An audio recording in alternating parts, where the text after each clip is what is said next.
इस वक्त हमारे साथ बने हुए हैं मीनापुर के विधायक, जो राष्ट्रीय जनता दल के विधायक है और राष्ट्रीय जनता दल में अपना एक कद भी रखते हैं, मुन्ना यादव।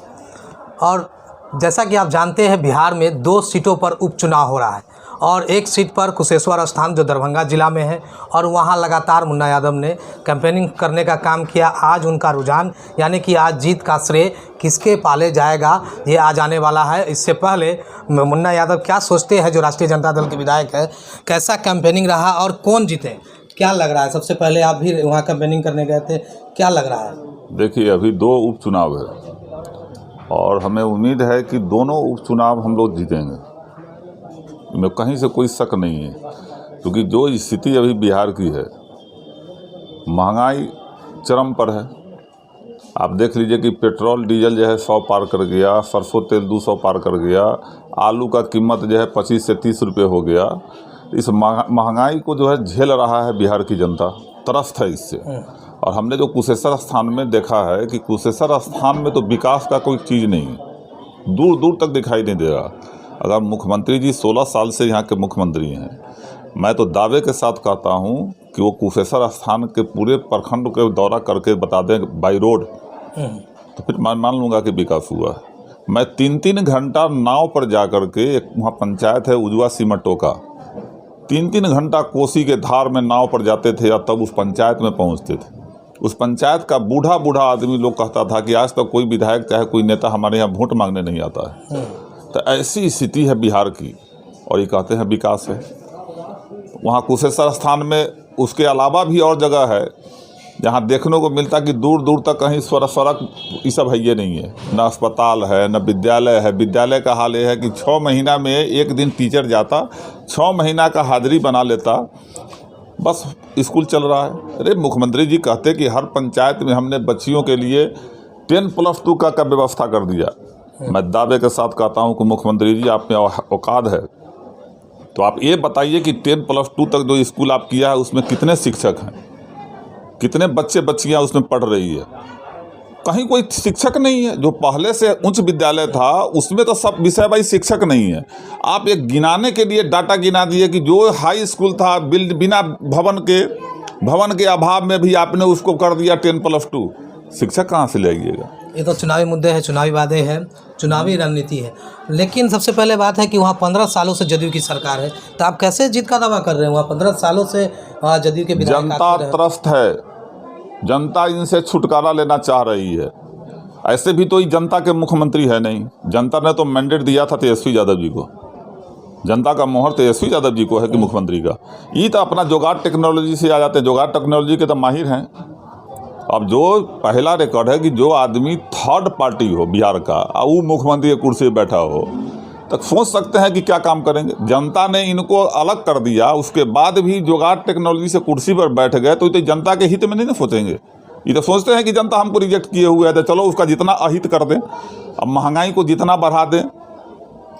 यही सब हो रहा है। इसी के कारण लोग समझ गया है। कुशेश्वर स्थान में हम गया तो हमने देखा है कि आम जन में है कि नीतीश कुमार को हटाओ, और मेरा दावा है कि दोनों सीट राष्ट्रीय जनता दल जीतेगा। विपक्ष का कहना है कि राष्ट्रीय जनता दल हमेशा से जात की राजनीति की, मूसर को टिकट दिए, क्या घाटेमंद रहेगा फायदेमंद रहेगा? अच्छा, एक बात बताइए कि गांधी जी कहा करते थे कि जिस दिन समाज के सबसे निचले तबके का आदमी मुख्य धारा में आ जाएगा, हम समझेंगे कि आज़ादी उस दिन मिल गई।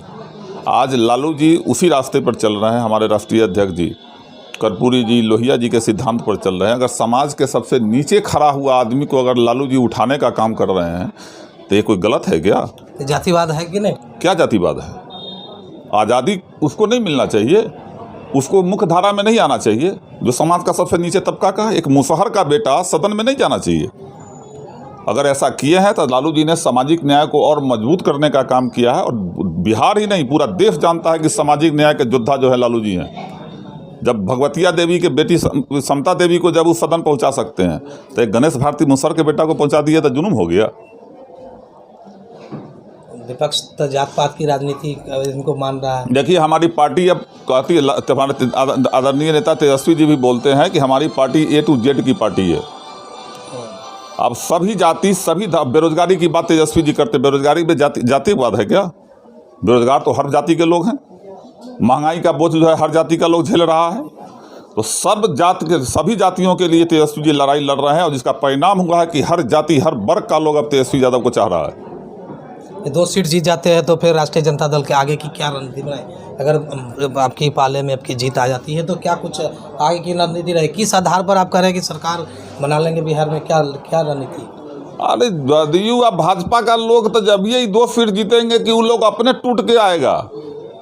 सब लोग अपना भविष्य देख रहा है ना। अच्छा, नीतीश कुमार के बाद कौन बिहार का मुख्यमंत्री बतावे? बीजेपी में है कोई उम्मीदवार? देश का राष्ट्र विश्व का सबसे बड़ी पार्टी है, मुख्यमंत्री का उम्मीदवार नहीं है। नीतीश कुमार के बाद कौन है? तेजस्वी यादव जी। और जिसको जनता ने मोहर लगा दिया, तो नीतीश जाएंगे, तेजस्वी जी आएंगे, श्योर है। तो दोनों सीट पर जीत का दावा करें? एकदम दोनों सीट जीतेंगे। अभी हम लोग फिर कुशेश्वर जा रहे हैं, काउंटिंग में आराम से जीत करके आएंगे। फिर आगे की रणनीति हमारे लालू जी अभी पहुंचे हुए हैं बिहार में। अब वो मान लिया कि लालू जी जब आए हुए हैं, जगता बाबू हैं, हमारे नेता आदरणीय तेजस्वी जी हैं, सब लोग बैठ करके विचार होगा, सरकार बनाना है, सरकार बनेगा। मुन्ना यादव क्या कुछ किए कुशेश्वर स्थान में चुनावी कैंपेनिंग के दौरान? बड़ी कष्ट हुआ, बहुत कष्ट हुआ। कैसे घर घर गए, EVM लेकर के सब जगह गरीब से बात करते थे।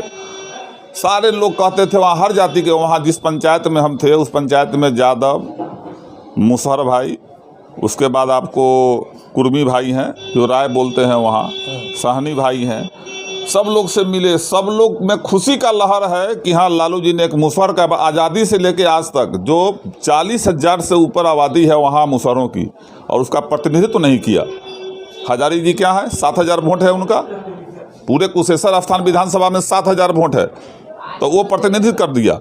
लेकिन 40,000 आबादी को लोग जो है बैक करके रखे हुए था, जिसको लालू जी का नज़र पड़ा है और लालू जी ने उसको सम्मान देने का काम किया है। और काफ़ी उत्साह में लोग हैं, हर जाति, यहाँ तक कि कुर्मी बिरादरी का, सहनी बिरादरी का, वहाँ मुखिया भी बोलता है एक जाति जो सहनी का उपजाति है, वो सारे लोग बिंदु सब लोग जो है गणेश भारती में। और कैंडिडेट भी ऐसा है, पंचायत समिति सदस्य थे, और जो जदयू का कैंडिडेट है उसको समिति में ही 1500 वोट से हराए हुए हैं। तो 1500 वोट से समिति में हराए हुए, तो 30,000 वोट से ही विधानसभा में हराएगा। अच्छा, कहने का मतलब हुआ कि लालू मैजिक पहले चलता था, अब ये 2 सीटों पर निर्णय तेजस्वी यादव ने खुद लिया है और खुद ऐसे व्यक्तियों को दिया है जिनको टिकट नहीं मिलता था। सही बात है, लेकिन क्या ये जीत जाता है तो ये तेजस्वी मैजिक होगा या क्या? देखिए, लालू जी भोला बाबा हैं, जे उनके शरण में गए आशीर्वाद देते थे। तेजस्वी यादव जो हैं, ये बड़ी छानबीन करके, जांच परख करके, पूरा इंक्वायरी करवा करके उसके बाद ही अपना काम करते हैं। और इसी का नतीजा हुआ कि गणेश भारती जैसे लोगों को तेजस्वी जी टिकट दिलवाएं। हम मैजिक चलेगा, एकदम चलेगा। बिहार में चला हुआ है कि चलेगा। इधर कहिए कि हाँ 10 गो सीट, हमारा कितना का अंतर है, 12,000 वोट का एनडीए का और महागठबंधन का 12,000 वोट। तो ये तो बेईमानी करके आप लोग भी जान रहे हैं कि अमित शाह जैसा आदमी पटना में आ गया।